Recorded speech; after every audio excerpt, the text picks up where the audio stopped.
It's an idea that I learned from C.S. Lewis, a very famous 20th century English writer. And that is that there were a seemingly infinite number of inner rings that people wanted to get into.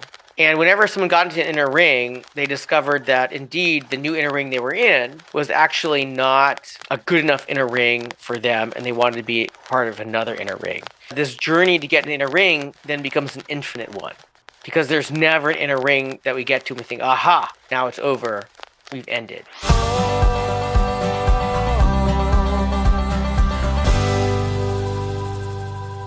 Hello and welcome to the Art of Community Conversations. I'm your host. My name is Seth Resler. I am from Community Marketing Revolution, and this is a series of conversations that I've been having with Charles Vogl.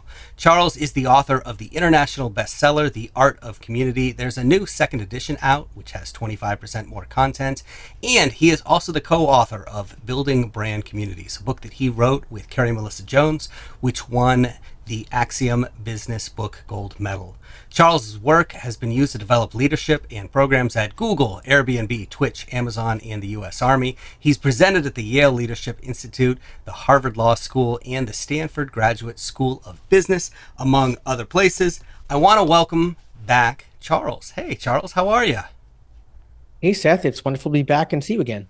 Yeah, this is good. So this is our seventh conversation. We are talking about the seventh and final principle in your book, The Art of Community. Those who have been listening or watching these previous conversations know that you've organized the book into these 7 principles. And we're going to have a final episode after this because you actually talk about some advanced ideas after you go through the 7 principles. But that's not what we're talking about today. Today we are talking about the inner rings principle. So let's get into this. Here's what you write in the book. There are formal inner rings with official membership, and there are many more informal inner rings. We all aspire to belong to prestigious inner rings, perhaps not just for authority and respect, but for new ways to contribute. You then go on to say, this desire is so powerful that we're rarely satisfied with the rings we already inhabit. We simply differ on the inner rings we aspire to join and what we're willing to do for admission. So this is an interesting concept because we talked earlier, if you go all the way back to the first principle about the boundary, which was basically the line between who's in the community and who's not. And we talked about sort of an exploration zone for people who are thinking about joining the community. But now what you're saying is that even once you get in the community, there are a number of different inner rings that people progress through as time goes on, right? There can be inner rings that members can progress through. Let's be really clear. If you have a group of 5 friends and you are in a book club together, you may not have inner rings to enter. But when we look at large communities, and certainly communities that have been around for many, many years, usually what naturally develops is inner rings within the community. And I want to be clear, these rings aren't there so that more senior members or more accomplished members can snob out new members or people who aren't in the community yet. These rings are there largely to provide a path for growth of members as they progress in whatever way that members are growing. So you and I have talked about, say, a bicycling group. It could be on a big bicycling group that's been bicycling together for 30 years, that the first day I show up, I don't get invited to do century rides in the Rockies. I'm a new member, and they don't know how well I ride. They don't know if I have the skills. They don't know if I have the stamina. They don't know if I have the equipment yet to survive a long ride in the Rockies. So that might be an inner ring. And it may not be a case where I have to pass a test or have to be in the group so long, but the people in the inner ring of long rides in the Rocky Mountains in the summer want to be confident that I work to a level in my bicycling or already am at a level where I can safely participate in that. And, in certain things that are dangerous, for example, I think we've talked about the fact I'm a skier and ski instructor. I don't want to be on snow that's dangerous with people who can't be safe on the snow and can't get me safe on the snow, right? So there may be a time where we want someone to ramp up with us to know whether we can take them certain places without putting us all in danger. So these are just inner rings, and it's not a matter of us snobbing out anybody. It's about growing into being a better bicyclist or a better athlete or anything else. So you actually have a diagram in the book that I think is really helpful. So let's take a look at that. These are the inner rings, and if by chance you are listening to the audio of this and you aren't actually seeing the image, this is a series of concentric rings, and the outer ring you label visitors. We talked about that. People who are thinking about joining the community but maybe are not ready yet. And then as you go in, you work your way up through the rings, you move to novices, members, senior members, and then in that center circle, you've got principal elders and skilled masters. So that's really helpful to sort of think about this path to progress through the rings. And you use an analogy in this book, which I love because it's a pop culture analogy. And that's my thing. You actually use the movie Karate Kid to illustrate these rings, how they work. Can you walk us through that analogy? Sure. Well, Karate Kid is a great story where we meet somebody who doesn't know martial arts and is really a victim of bullies. And he meets an elder, really a skilled master of karate. And Mr. Miyagi is a skilled master, helps a young man grow through the inner rings of the martial arts world. And he has to build his skills to become a martial artist. And at the end of the film, there's a point where the Ralph Macchio character wants to compete in a karate tournament and doesn't have a belt. And he's asked, are you a black or a brown belt? And of course, he hasn't got any belts in all of this training. So Mr. Miyagi actually takes a black belt and gives it to Daniel. And Daniel, in that moment, is kind of anointed a senior elder, a black belt in this community of martial artists. And in the film, wins the tournament. But that's not the interesting part. The interesting part is that there's at least two ostensible principal elders and skilled masters presented. And one is Mr. Miyagi, who doesn't have a dojo and is training Daniel. And the other one is the head of Cobra Kai, who is very harsh with the students and physically abusive. And they're both ostensibly karate masters. But we as an audience recognize that one of them is actually mature and the other one is just pretending he's mature and he's just got karate skills. And we know that because of the way that they contribute, or said differently, the way they're generous. So when Daniel wants to study Cobra Kai, he's laughed out and there's no generosity there. There's no contribution. But when Mr. Miyagi sees that Daniel's in trouble, Mr. Miyagi extends generation and contributes to the maturation of Daniel. And when we talk about inner rings, we recognize maturation through inner ring when they're mature and healthy, because there's an expansion of concern as someone moves through the inner rings. So, for example, if I show up at a bicycle community and I want to know if I want to join the bicycle community, it's okay if my only interest is, will I like this bicycle community? Will it help me be a better bicyclist? Will I have fun? Once I'm a member and I'm now bicycling with people on the beach or in the mountains, I better have a level of concern where I care about the safety of everybody I'm bicycling with. And if I don't, then I'm a really lousy member, maybe even a dangerous member, because like my thinking is, well, I'm having a good time and I'm safe. If you can't keep up, too bad for you. If I become, let's say, a leader or an elder of the bicycling community, maybe I'm organizing leads, maybe I'm handing out instructions, my concern better be with everybody who's bicycling around us, not just the 5 or 10 people in our club. Otherwise, I'm a really bad leader because I'm just leading us to places and maybe putting other people in danger, maybe hogging up resources, so on and so forth. And until I'm, say, the principal elder or skilled master of our bicycling community, and if I'm any good at that, hopefully I'm not just concerned about bicyclists, but I'm also concerned about everybody who contacts with bicyclists or shares resources with bicyclists. I care about the motorists who are trying to avoid bicyclists. I care about the hikers who might also be out there. I care about the people who are planning the roads. I care about the people who are cleaning the roads. The point is, I'm thinking, how do bicyclists relate in a dynamic world to everyone? Now, it's obvious that not every elder and principal elder will grow in their perceptions of concern, grow in their generosity as they mature in inner rings. But that's the journey of a healthy maturation into the inner rings. And we see this in The Karate Kid, where Mr. Miyagi he doesn't just care about Daniel, he cares about all martial artists seemingly everywhere. Whereas Cobra Kai only cares about winning. And we know that because in the third act, when Cobra Kai looks like they're going to be losing, the Cobra Kai students are told to hurt Daniel, not just win the tournament, which shows that that master, in air quotes, isn't actually a master because he hasn't matured to the place where his concern has gone beyond his own little group. So Mr. Miyagi is a fantastic example where someone doesn't need a title or a big community to reflect that they have matured into an elder role in any given culture or subculture. Now I want to watch that movie this weekend. I am thinking back to my own martial arts career, which was not that big, but I was a Hapkido kid, not a karate kid. And as I was thinking about it, a couple of things came to mind.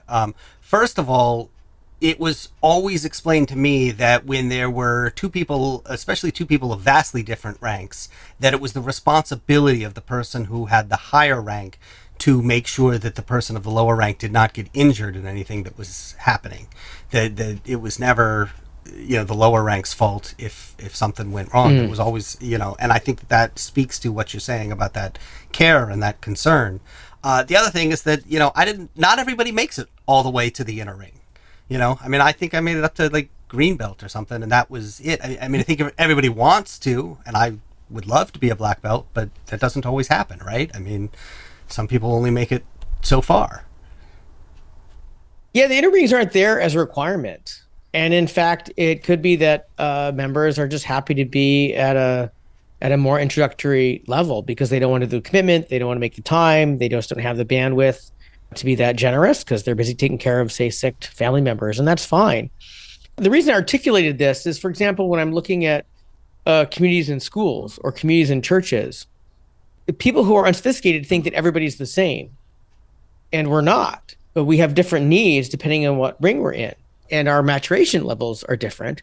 And so, if you have a big community, you think everybody's the same, and make all your events the same for everyone, and make the growth opportunities the same for everyone, then you're totally misunderstanding what's going on there.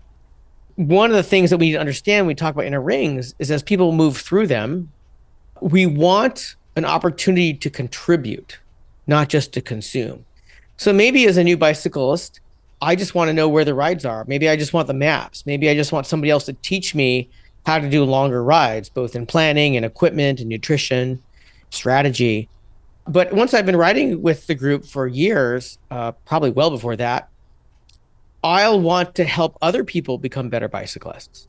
And if the community doesn't give me a chance to do that, then there's a missing. I remember explaining this to one school that had a large parents group. And I remember when I was explaining this inner ring concept, they hit their head and said, oh my goodness, that's what we're missing. We've been treating our parents like they all want us to do stuff for them. But once parents have been part of our school for several years, they want to help the new parents in the school get integrated, understand the schedule, understand where to volunteer. And right now we're telling them, no, we'll take care of you. You just show up and come to the events. And so there was a huge opportunity for them to invite people who are mature in the community to do what those people already want to do, which is contribute. And they had missed that because they didn't understand the inner rings principle. So that's one of two sort of universal goals that you outline in the book that make people want to advance from one ring to the next, is that desire to contribute. The other one is just the desire to belong. Can you talk a little bit about that? Yeah, so let's be clear that, I labeled very typical levels of inner rings that we'll find in very mature, often large communities, but it's not important that all communities have inner rings or that they have the same inner rings that we're talking about, or that certainly you call them what we call them, because that would be ridiculous. But that you're just aware that these may develop.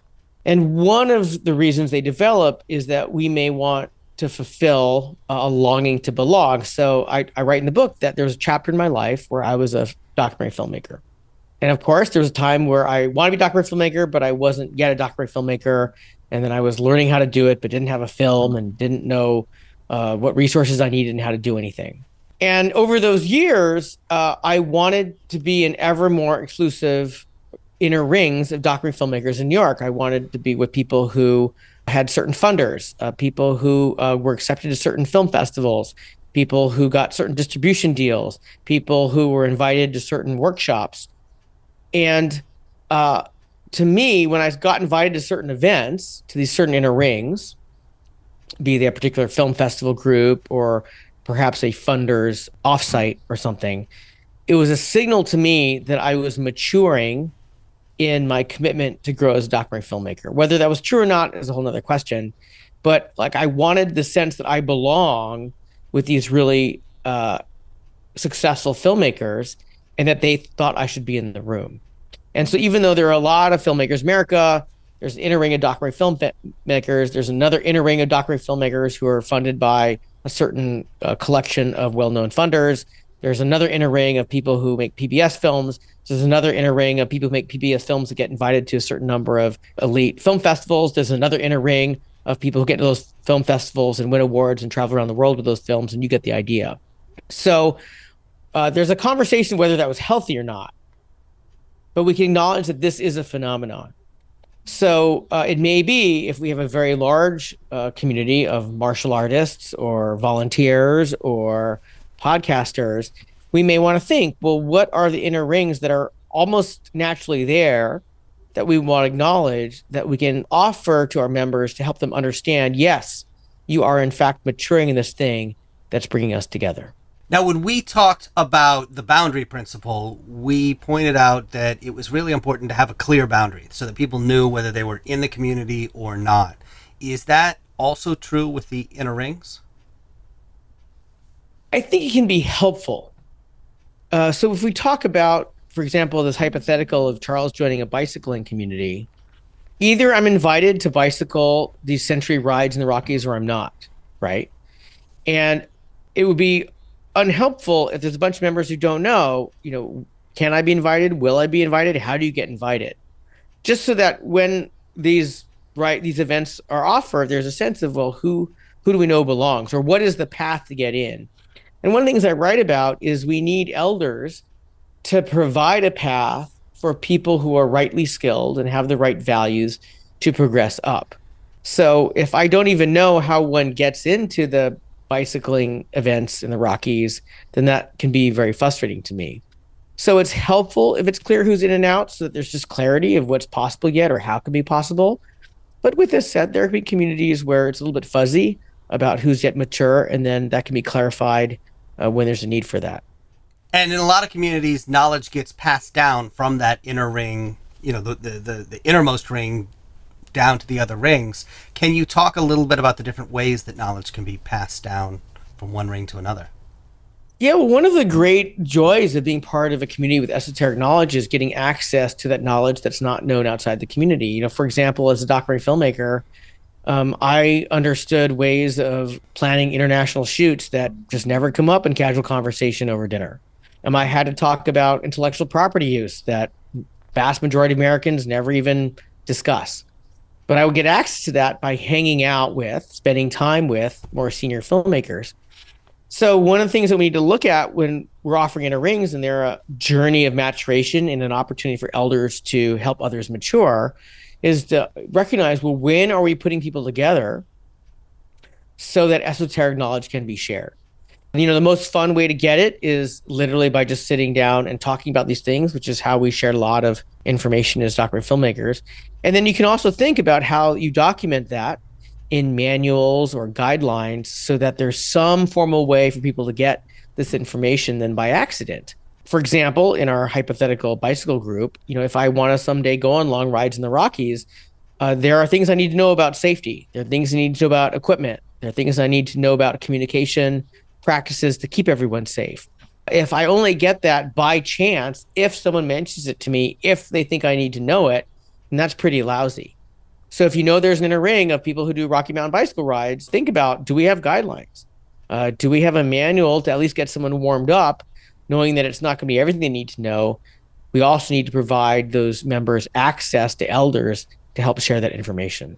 So if I'm a community manager or community leader, should I be thinking about how knowledge is passed down, and should I be thinking about it both in terms of creating, maybe some strict protocols for something, like you said, the bike safety, but maybe just opportunities and spaces for it to also be passed down less formally? Absolutely. I think because there is right now such an enthusiasm of doing things online, there's this expectation that online time is going to deliver information and create relationships that used to be created a generation ago, literally over pizza. And my understanding is all the research shows online relationships, the online connections are a very, very, very weak substitute. They're not worth nothing, but they're worth far, far less. And so, one of the things we need to consider when we're actually bringing people together in ways to support one another and support growth is where and when are those times we can put people in small groups where they can have the experiences that knit people together as people have been knitting together for untold millennia. You talk about something called the inner ring problem. What is that? Yeah, it's an idea that I learned from C.S. Lewis, a very famous 20th century English writer. And he wrote about this idea, observing what he saw in his generation in the UK. And that is that there were a seemingly infinite number of inner rings that people wanted to get into. And whenever someone got into an inner ring, they discovered that indeed the new inner ring they were in was actually not a good enough inner ring for them, and they wanted to be part of another inner ring. And I kind of alluded to that about my filmmaking. Like at some point, I wanted to be a filmmaker and then a documentary filmmaker. And then I want to be a documentary filmmaker who was funded by a certain number of well-regarded funders that funded good work. Then I wanted to be a PBS filmmaker and then a PBS filmmaker that got into these top festivals and that won awards and were invited around the world. And then I wanted to be win certain awards. And eventually, I won an Academy Award at one point. Notice that it was an infinite journey. I actually have a number of friends who have Academy Awards.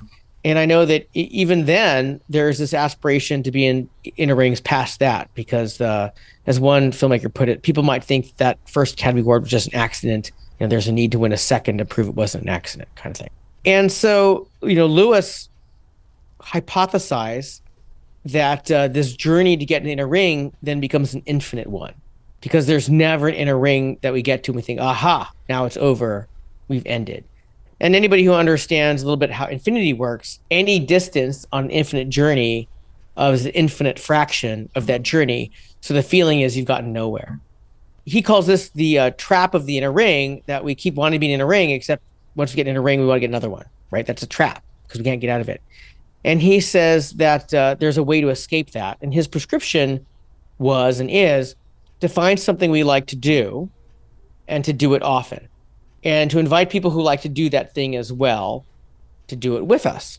And he says if we keep doing the thing we like to do and invite people who like to do it with us, then eventually the relationships we form with those people doing that thing will look like an inner ring to people on the outside, but we know it's not an inner ring. It's just a gathering of people who like to do this thing. And that special relationship that we form with the people that we do this thing together is called friendship. So he says that friendship is the antidote to the trap of the inner ring.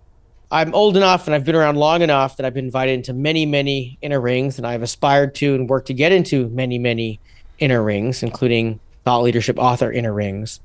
And I've found that Lewis was 100% right, to the point now where I have an explicit rule in my life that I don't pursue inner rings just for the sake of getting into an inner ring. Now, if I want to be a better ski instructor, there's a ring of more experienced ski instructors, and I can do and work to get into that, right? But I don't want to get to the inner ring just because it's better inner ring. I want to work toward that inner ring because I want to build my skills. So it's kind of funny, Seth. I'm at this place where I can recognize when people are inviting me to inner rings and like dangling them in front of me, like I want to be part of it because they're really powerful, influential people there. And they don't know that as they're speaking, I'm actually thinking in my mind, oh, that's another inner ring. I don't pursue inner rings for inner rings, so I totally don't want to be part of that. Rolling this over in my head, and I'm trying to think, is this really a problem? Because does this motivate people to get better or to, move forward and progress? But at the same time, I can understand why, if it's infinite, it just gets exhausting after a while. I mean, how do you tell the difference between whether this is something that is motivating you versus damaging to you? I think one of the questions we can ask ourselves is this helping me grow into who I want to be? I'm with some frequency invited to conferences or gatherings or retreats or someone says in so many words, hey, there's going to be really important people there that you want to know. Here's the truth, Seth. I'm over 50 years old now. I've been to a lot of places. I know a lot of people. In fact, I know so many people, I can't maintain all the relationships I have at the level I want to maintain them. I just physically don't have the time. I don't need access to more people to just have more relationships. That's not to say I don't want to meet people. That's not to say there are people I'm not going to meet that are going to enrich my lives. But I just don't physically need to go and find more people, which is to say, I just don't need to go find more inner rings for the sake of inner rings.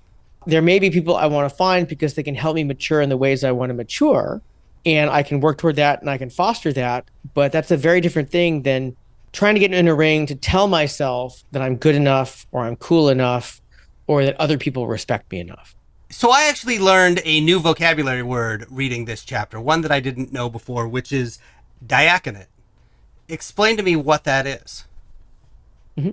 So diaconate is a term that I took from religious studies that's often used in spiritual denominations, just to refer to the people within the spiritual tradition that have more authority than other people. And even within diaconate, there's higher levels and lower levels. And I applied that to community building to denote that it's important that there are people in the community that have more authority on what are the values of the community and how the community works than other people. And I know that some people, when they're bringing people together, like to have an extremist egalitarian approach. The problem with that is that if someone stands up and starts broadcasting really abhorrent ideas, really racist ideas or hateful ideas, if there's nobody in the room or any in the organization to say, that is actually not consistent with the values of this community, be it a sporting community or an education community or a military family community. There's no way to distinguish for members or a visitor that that is not a representative voice or representative ideas. And typically the diaconate is there.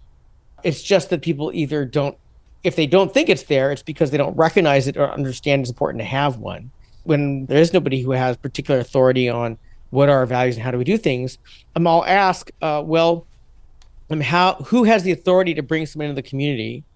Who has authority to bring someone out?